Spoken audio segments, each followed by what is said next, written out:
This is another situation where I just went to sleep. It got late, burning the candles on both ends, as they say.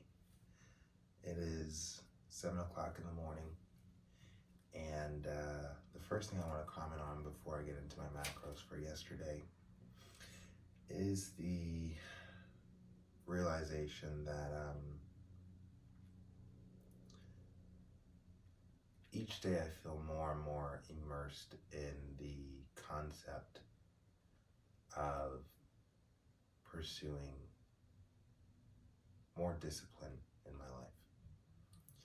Yes, it has started with the 1,700 calorie deficit that I am committing to each day until I get to 5%. However, it is expanding from that, where I am incorporating cold showers into a weekly routine.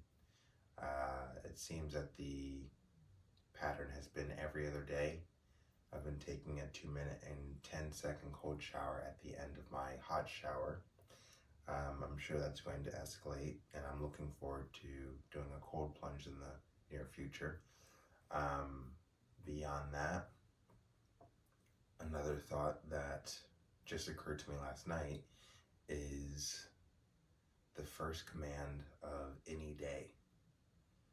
When you lay your head down to go to sleep, let's say tonight, for example, and your alarm goes off the next day, tomorrow, that's really the first command that your brain is sending to your body to respond to, which is to get out of bed. And the thought occurred to me that there's no better place to start for each day than with that first command, as opposed to what has been my habit, setting my alarm clock for 7 o'clock a.m. every day, choosing whether or not I feel awake enough to get out of bed, which honestly, 6 times out of 10, I'm not. So, like most of the rest of the world, at least most of the people that I know, they hit the snooze button and they sleep for another 15, another 30, maybe even another 45. And in this whole pursuit of developing my discipline and my skills and growing as a person and achieving and acquiring the level of success that I have in mind for myself, I feel that that first command of the day should be respected. And in my mind, it can set me up for additional commands throughout the rest of the day just from listening and acquiescing to that first one. So, as of now, my mindset is to no longer hit the snooze button. Now, if it means getting up at 7 o'clock every day, then so be it. There might be nights where I change my alarm clock to 8 o'clock or 6 o'clock, depending on the forecast for the upcoming day. But my goal is to not hit the snooze button and to listen to that first command to start the mind off right for each day, where I am in control, I am in charge, and that my body will do what I tell it to, even if that means getting out of bed while I'm still tired. So that was a little bit of a monologue, but that's where my head's at, and I feel good about it. Anyway, now let's get into macros. Yesterday, 1,698 calories. I am really killing it. I feel like so dialed in, coming in below 1,700. 176 grams of protein. I'm actually pretty satisfied with that amount. There's so many different applicable rules that a person can use when going for as how much protein you should eat while on a calorie deficit. One easy rule or one easy tip is 1 gram of protein per gram of body, or per pound that you have. So for instance, I weigh 186 pounds, so it would be 1 gram of protein per pound of body weight, which would be 186 grams of protein. That would be the marker to shoot for. Other people will say 1 gram of protein per pound of body weight that you want to weigh in at. So for example, let's say I was 200 pounds, but I wanted to weigh 175 pounds, then it would be 1 gram of protein per, so you would get to 175 grams of protein. And then the more technical one, this is straight from the mouth of doctor and scientist Dr. Layne Norton. He does, I think, like 2.6 grams of protein per, per lean kilogram of body mass. Now that one's a little bit more technical, because you would really have to find out how much body mass, how much of your body is actually lean tissue and how much of it is fat tissue. So you would need to do either a DEXA scan to get that number, and then convert that number into kilograms, and then multiply it by 2.6 in order to come up with the recommended amount of protein. But the good news is, after saying all that, is it comes out to about the same. It would be whatever I just said with the whole gram of protein per pound of body weight.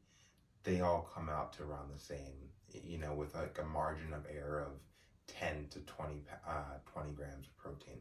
The cool thing is that you get to err on the side of more protein when on a calorie deficit, because it won't hurt you, as opposed to erring on the side of less. You can lose muscle if you don't get enough protein. So that's the thing to consider. Just go for more. Again, rule of thumb, if you want to do it, is 1 gram per pound of body weight. And it's just that simple. Anyway, I feel like that was a lot.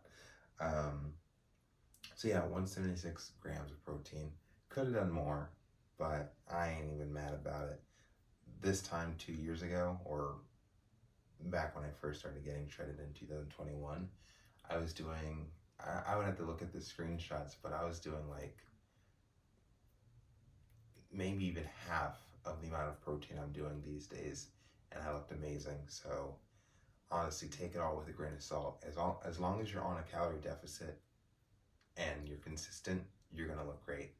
The whole protein thing is cool, and there's a lot of science that supports that more protein conserves or does muscle retention effectively. However, that's not what I did 2 years ago, and I still got amazing results. So I'm not that concerned about it. I'm just doing what I understand is supposed to happen. So that's all. And then 132 grams of carbs. All right, I'll just go down the list of what I ate. The majority of it was Chipotle. It was about 800 plus calories of Chipotle. So I got a double chicken. I got a burrito bowl. Double chicken, rice, beans, salsa, veggies, corn.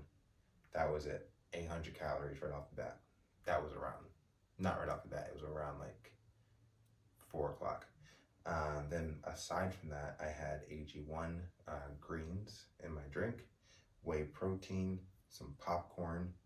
I just had like the peanut butter powder that I just put in a cup and put water in, and I mixed it up, but I put too much water in it, so it just came out very like liquidy. It was like liquid peanut butter. It was kind of weird. And then I had 3 protein bars again, which I am honestly not recommending. I feel that like that's probably the thing that's been giving me the most flatulence issues. But they're just so good. I'm gonna keep it down to 1 today. indulgences occur, and you got to police yourself sometimes. I'm really speaking for myself. Um, yeah, so yesterday was good. Had a great workout. I already have my entire menu mapped out for today because I went to sleep kind of hungry yesterday. The Chipotle didn't really satiate me as much as something else could have, I feel. Perhaps it was the timing that I ate it, or perhaps it was the fact that it was 800 calories and it didn't feel like I was full, which is kind of like whack because that's like the bulk of my eating yesterday. And I didn't feel like it. Um, so anyway, last night instead of doing work, I just got on my chronometer and just hashed out the type of food that I could eat that could bring me up to 1700. And it's a good day of eating. We got salmon, chicken, potatoes, oatmeal, bananas, kiwi, spinach, whey protein, one protein bar. I think that's about it. But it's about the portions. We got like 7 ounces of salmon and like 7 ounces of chicken breast. It's gonna be awesome. Um, anyway, all right, moving on. Workouts. I'm gonna get into workouts later tonight because I keep neglecting workouts, probably for a reason. Nutrition is 80% of the journey. But again, I've said it a couple of times already. Working out should be talked about, and there should be some kind of game plan when you take yourself to the gym. So that'll be my focus coming up next time you see my face. All right, this was fun. A little bit of an update. I will catch you all in the next one. Peace.